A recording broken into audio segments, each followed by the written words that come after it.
Hello guys, Reagan here for Reagan's Rides, and in this video, we're going to check out the Ford Everest Limited 4x2. Let's do this.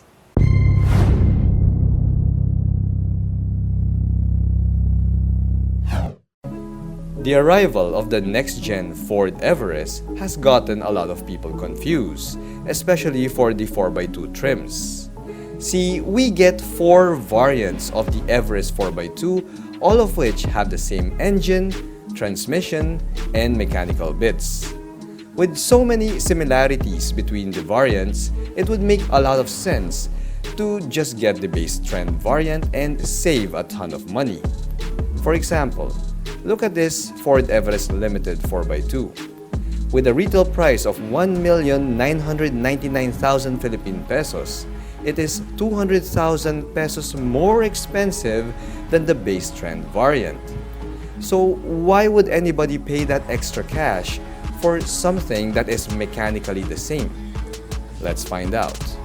But before we begin, special thanks to Ford Global City for providing the Everest Limited to do this feature. Here at Reagan's Rides, we do car reviews of SUVs, sports cars, trucks, and everything in between. So subscribe and hit the bell.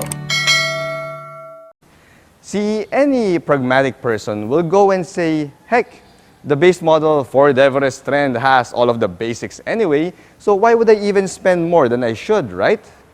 Well, friends, there is more to life than just the basics, and that's where the Ford Everest Limited 4x2 comes in.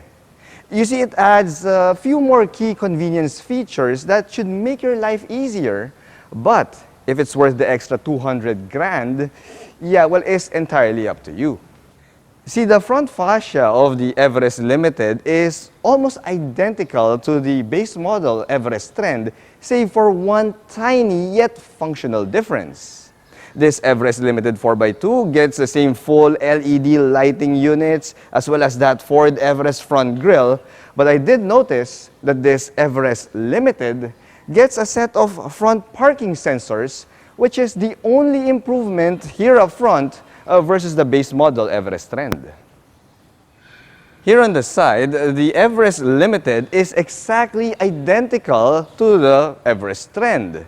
So that means that the Limited gets smaller 18-inch alloy wheels here versus the 20-inchers found in the higher trim Everest here in the country. Now, 20-inch alloy wheels are all nice and beautiful to look at until you have to replace your tires, and that's when you realize that these smaller 18-inch alloy wheels are actually more cost-effective because they do have slightly cheaper tires. Now, we also have a little bit thicker sidewall here versus the 20-inch wheels found in the higher Everest trims, which means that the ride quality of this Everest Limited should be a tad bit more comfortable than the higher trim. As for the mechanical bits, well, it's exactly the same across the range, guys, which means that this Everest Limited gets 4-wheel disc brakes and also standard duty suspension bits. Now, the ground clearance is same, it's 223 millimeters, same as the entire lineup, and that's practically standard for most mid-size SUVs that are based on a pickup platform. The rear end of the next-gen Ford Everest is one of its most striking design areas, mainly because of these gorgeous LED taillight units and, of course, that blacked-out center garnish with the Everest lettering. Now, this Everest Limited has a single, improvement over the base model Everest Trend, and that is the availability of a power liftgate. See? Now, I don't know about you guys, but I consider this to be a major convenience because, yeah, it would be easier to close and open this thing with that power function. Now that we have it open, well, as you can see, the cargo space is exactly the same as all of the next-gen Everest in the lineup, which means that we can fit 3 to 4 medium-sized luggage here at the back. The Ford Everest Limited gets the same engine and transmission combo as the rest of the Everest 4x2 lineup here in the Philippines. So let's hear it from Reagan in my Ford Everest Sport 4x2 review video to know about the engine specs. This, my friends, is a 2-liter 4-cylinder turbo diesel motor that puts out 168 horsepower and 405 newton meters of torque. Power is still sent to the rear wheels via a 6-speed automatic transmission. There you go. Thank you so much, Multiverse Reagan, for sharing that info. Here inside, the Everest Limited gets some more convenience bits to further help justify that additional 200,000 pesos over the base model Everest Trend. Well, we do get, what do we get here? We do get an auto-dimming rear view mirror here. You gotta have that. We also have a fully automatic climate control system here. And yes, power adjustable front passenger seat. Yeah, because we gotta have that, guys. And oh yes, of course, last but definitely not the least, we also have an illuminated vanity mirror here on the driver's side, because the base model Trend only gets a vanity mirror on the front passenger side, and it's not even illuminated. So yes, these are the added bits that can be found here in the Everest Limited versus the base model Everest Trend. Now, other than that, guys, yes, this cockpit is essentially a Ford Everest Trend cockpit, which tells you just how fully loaded the cockpit of the base model Everest Trend is. I mean, we get black leather seats here. We also have a leather wrap steering wheel. We also have a fully digital instrument gauge cluster there.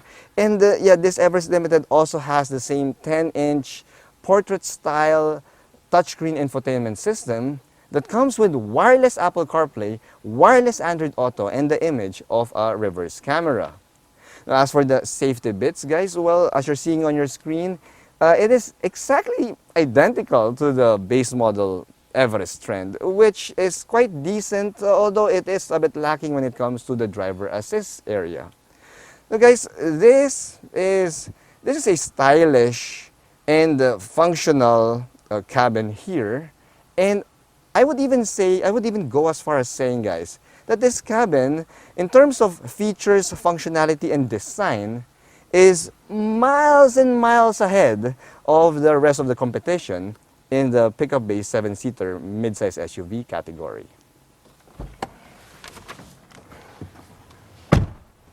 The Everest Limited gets a pair of USB charge ports here at the second row area, which the base model Ford Everest Trend doesn't have.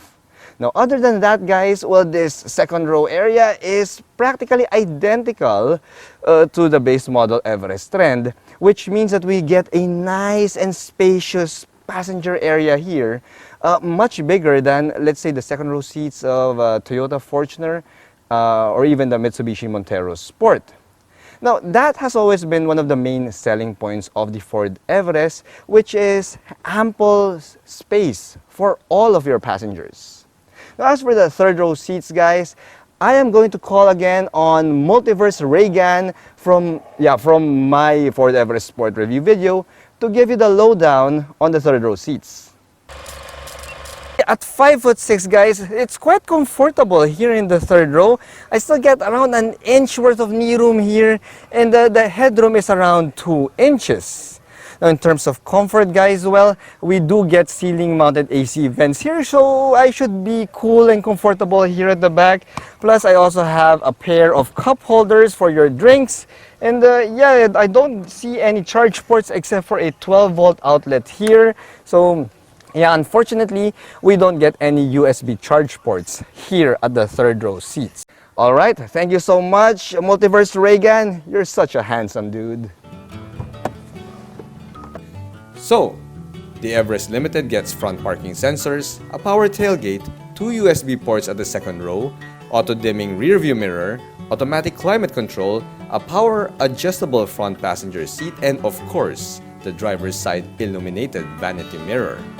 Are all of these worth the extra 200 grand over the Everest Trend? Well, if you can do without these added convenience features and just need the Everest for its performance and space, then no, the Everest Limited is not worth it. But if you have the extra cash and want to have the ability to check if you have food stuck between your teeth while driving the Everest, then yes, the Ford Everest Limited can be considered as a worthwhile option. Thanks for watching.